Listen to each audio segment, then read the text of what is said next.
bilang mustahil untuk engkau sembuh. Mungkin mustahil untuk rumah tanggamu bisa dipulihkan. Mustahil untuk kamu punya anak. Mustahil untuk bisnismu bangkit. Mustahil untuk persoalanmu segera selesai. Mustahil untuk hutangmu bisa lunas dalam waktu dekat. Mungkin seperti orang Israel menghadapi sungai Yordan itu, saudara juga berkata, aduh, Pastor, tantangan saya terlalu berat. Kenapa sungai Yordan itu berat? Kenapa mustahil untuk dilewati? Saudara harus tahu, pada saat orang Israel mau menyeberangi sungai Yordan, mereka berada di dalam pergantian musim. Apa Bapak Ibu Saudara?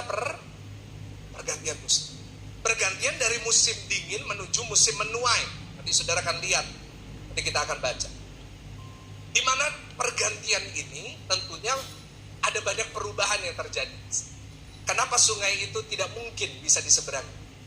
Karena pada saat musim dingin ada satu gunung di Israel yang penuh dengan salju. Saudara, nanti Maret saya akan berangkat ke Israel bersama dengan rombongan 200 orang. Dan saudara, biasanya kalau lagi dingin-dingin, musim dingin, di Israel itu ada satu gunung yang terkenal namanya Gunung Hermon.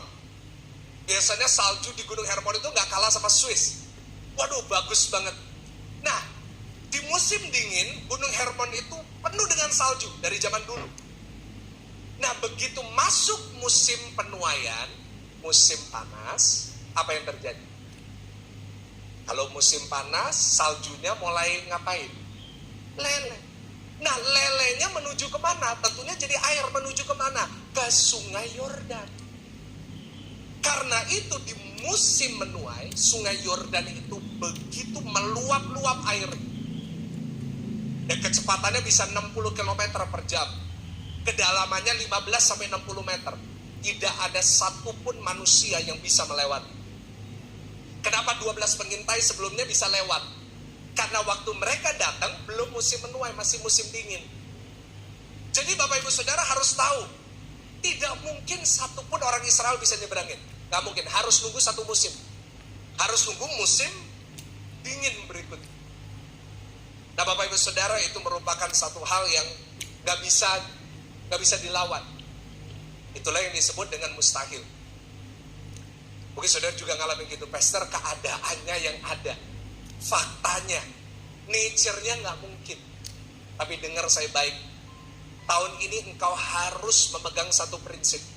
Boleh engkau menghadapi kemustahilan sebesar apapun seperti sungai Yordan yang gak bisa diseberangi. Tapi peganglah satu prinsip, bahwa bagi Tuhan tidak ada perkara yang mustahil. Kasih tahu kanan kiri, bagi Tuhan tidak ada yang mustahil. Di rumah tulis sila chat, bagi Tuhan tidak ada yang mustahil. Dan saudara, apa yang terjadi? Sungai itu yang gak bisa diseberangi, sama Tuhan dibelah jadi dua. Aduh. Tetapi satu hal yang saya perhatikan, bahwa sungai itu terbelah jadi dua. Perhatikan, hanya terjadi setelah orang Israel melangkah.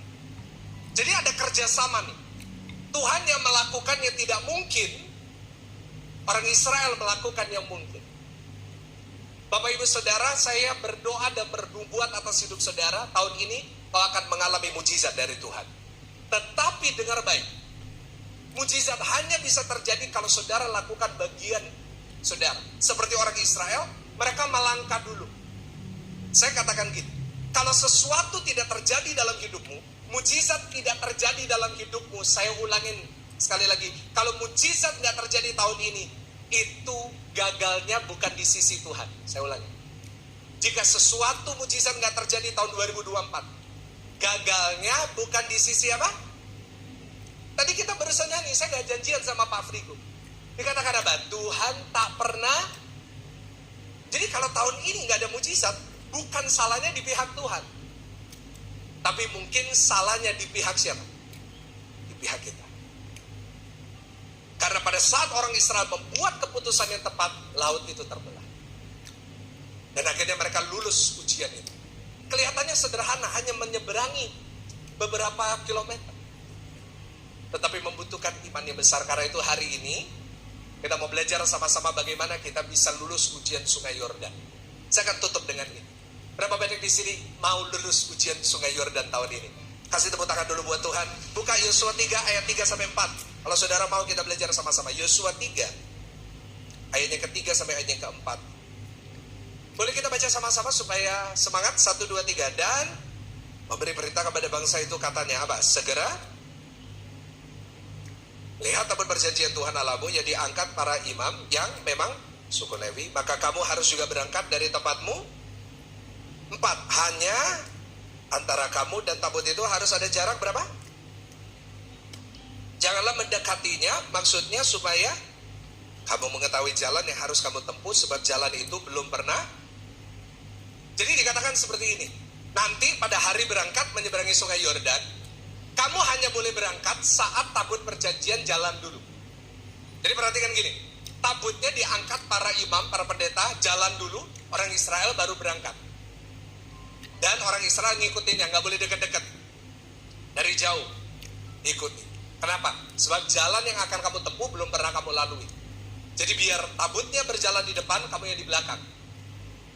Nah saudara, poin yang pertama, kalau saudara mau lulus ujian sungai Yordan, kau harus menaruh Tuhan di tempat pertama. Boleh ulangi, menaruh Tuhan di mana Bapak Ibu? Tempat pertama. Dikatakan, biar tabut itu yang jalan dulu, tabut itu yang berjalan di depan, kamu yang di belakang. Nah, ini formasi yang tepat. Kalau sepak bola itu formasinya, tabut perjanjian di depan, orang Israel di belakang. Saya ulangin lagi, tabut perjanjian yang di depan, orang Israel di mana? Nah, tabut perjanjian ini lambang. Lambang apa? Lambang akan satu pribadi. Coba kita lihat, apa isinya tabut perjanjian? Ada yang bisa jawab? Tabut perjanjian isinya ada 3. 1, buli-buli berisi mana. Kita tahu 40 tahun orang Israel di padang gurun dipelihara dengan roti, namanya roti mana. Roti ini nggak bisa rusak, bisa dimasukkan di buli-buli, dimasukkan. Roti hidup, rotinya nggak bisa mati. Yang kedua ada tongkat Harun yang bertunas. Nah zaman dulu setiap suku, Israel ada 12 suku, semua punya imam, ada pendetanya masing-masing. Nah setiap pendeta itu punya tongkat, imamnya bawa tongkat. Nah satu hari ada 11 imam, mereka jealous sama yang namanya Harun. Kenapa? Harun imam besar. Wah ketuanya nih, imam besar. Nah kebetulan Harun ini sepupunya Musa. Nah yang lain semuanya pada jealous, pada buat isu politik dinasti. Ya kita gak usah bahas itu di sini Bapak Ibu sudah. Politik dinasti, itu kan sepupunya, makanya diangkat jadi imam besar. Mereka mau kudeta, tapi Tuhan bilang gini, kalau Harun memang yang aku pilih, kalian mau apa? Lalu dibuat satu ujian. Gini, semua pendeta, imam, keluarin tongkatnya. Malam ini Tuhan akan buat salah satu tongkat itu keluar tanaman. Tongkat ini udah mati, udah dicabut. Tapi tongkat yang mati ini nanti akan keluar tanaman. Itu imam besar yang dipilih Tuhan. Apa yang terjadi? Semalaman tidur, besok paginya tongkatnya Harun keluar tanaman. Bayangin, dari tongkat yang mati, kayu yang mati, keluar kehidupan. Yang ketiga, ada 2 loh batu, di mana Tuhan memberikan 10 perintah Allah. Saudara, itu adalah firman yang Tuhan sampaikan kepada umat. 1, roti yang hidup. 1, kayu mati keluar kehidupan. 1-nya 2